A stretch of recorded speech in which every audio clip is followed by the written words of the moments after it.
Jangan lupa untuk subscribe YouTube channel Metro TV News dan nyalakan notifikasinya. Anda sebentar lagi masyarakat Indonesia tidak lagi akan memegang kartu tanda penduduk atau KTP dalam bentuk fisik, melainkan dalam bentuk data digital. Data ini akan tersimpan dalam ponsel pintar Anda sehingga mempermudah dan mempercepat berbagai macam transaksi saat masyarakat membutuhkan pelayanan publik maupun privat yang membutuhkan legalitas data pribadi melalui KTP. Namun demikian pemirsa, terobosan ini dibayang-bayangi oleh permasalahan kebocoran data pribadi. Beberapa kali pemerintah kecolongan dan akhirnya data pribadi masyarakat ini dijual di dark web. Sebut saja kasus kebocoran data pribadi masyarakat yang terjadi pada BPJS pertengahan tahun lalu dan juga Kementerian Kesehatan baru-baru ini.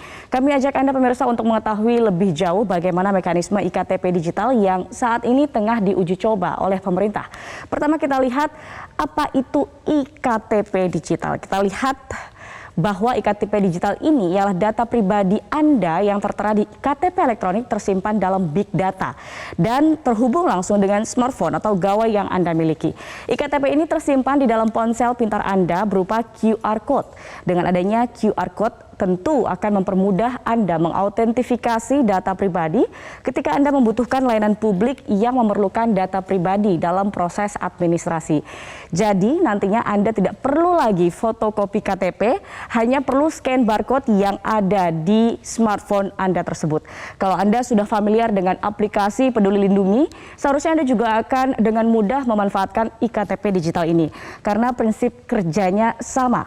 Ketika bank atau institusi lainnya membutuhkan autentifikasi data pribadi Anda hanya perlu menunjukkan barcode yang tersimpan di ponsel pintar Anda tersebut untuk di-scan dan kemudian secara otomatis data pribadi seperti nomor induk kependudukan, nama lengkap, tanggal lahir, alamat, status perkawinan dan data lainnya ini akan langsung keluar data-datanya.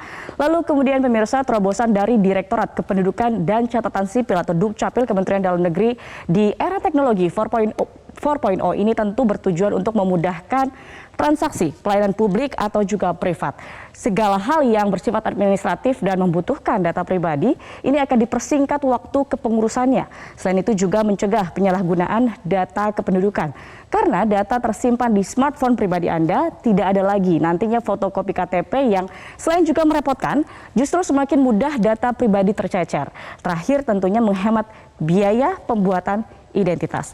Nah, pemirsa, program digitalisasi iktp ini akan dilakukan secara bertahap untuk mengurangi kesulitan masyarakat dalam pelayanan publik yang menggunakan KTP.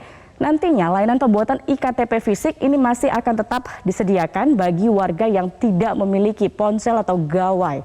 Nah, selain itu pada sistem iktp digital, keamanan data pribadi ini juga akan terjaga dengan kode atau PIN dan juga teknologi face recognition atau pengenalan wajah. Kemendagri juga melakukan peningkatan keamanan data dari ancaman peretas atau hacker ini melalui kerjasama dengan BSSN atau Badan Siber dan Sandi Negara dan juga BRIN atau Badan Riset dan Inovasi Nasional serta sejumlah ahli IT profesional. Nah, untuk bisa menggunakan iktp digital ada sejumlah syarat yang harus dipenuhi masyarakat. Di antaranya tentu harus sudah memiliki iktp karena data-data terintegrasi di dalam KTP elektronik, lalu harus memiliki gawai atau smartphone, memiliki koneksi internet untuk aksesnya, dan juga masyarakat ini harus bisa menggunakan teknologi. Nah, untuk bisa menggunakan iktp digital nantinya Anda juga bisa mengunduh aplikasinya melalui toko aplikasi di smartphone, App Store untuk para pengguna iPhone, dan juga Google Play Store untuk pengguna Android.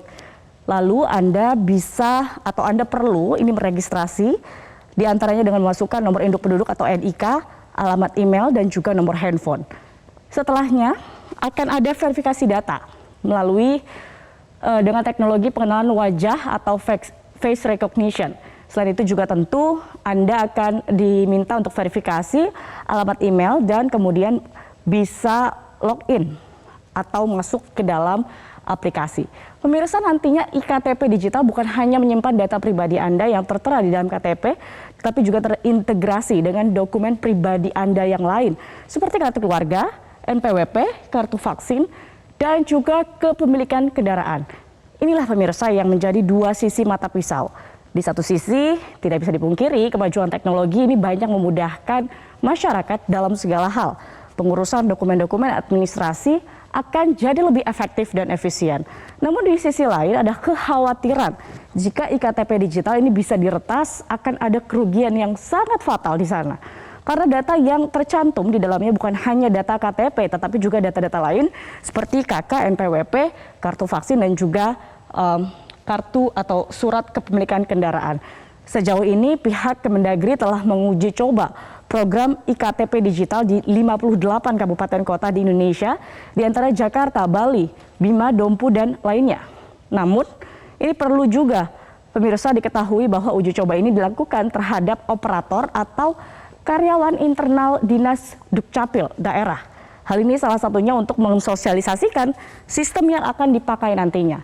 58 kabupaten kota sudah mendapatkan sosialisasi dan uji coba hingga 31 Desember 2021.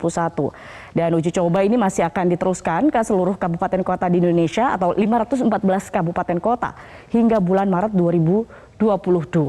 Jika proses berjalan lancar, Dirjen Dukcapil Kemendagri Zudan Arif Fakrullah ini menyatakan akan merilis aplikasi tersebut pada bulan April atau Mei mendatang. Menanggapi hal ini, Wakil Ketua Komisi 2 DPR RI Lukman Hakim ini mengatakan bahwa jangan sampai terjadi nanti pada saat program iktp digital sudah berjalan, tetapi layanan-layanan dari lembaga pemerintah dan swasta ini masih meminta fotokopi KTP kepada masyarakat, seperti yang terjadi saat ini. Untuk itu pelaksanaannya pemirsa harus ada peningkatan literasi teknologi dan juga sosialisasi agar pelayanan Dukcapil memahami cara mengelola data kependudukan dengan aman. Selain mengawal keamanan data pribadi dalam hal ini iktp digital dengan memperkuat sistem teknologi, perlu ada langkah teknis untuk pelaksanaannya agar keamanan data pribadi masyarakat ini bisa terjamin. Sementara ketika kita bicara soal keamanan data, harus ada perlindungan hukum yang mendasarinya. Dalam hal ini ialah Undang-Undang Perlindungan Data Pribadi yang hingga saat ini masih belum juga disahkan oleh DPR RI. Sehingga untuk mewujudkan iktp digital pemirsa yang bisa mempermudah masyarakat, tentu memang perlu ada upaya semua pihak demi keamanan data pribadi masyarakat yang jumlahnya ini tidak sedikit, yakni lebih dari 272 juta jiwa. Demikian pemirsa untuk pemaparan terkait dengan iktp digital.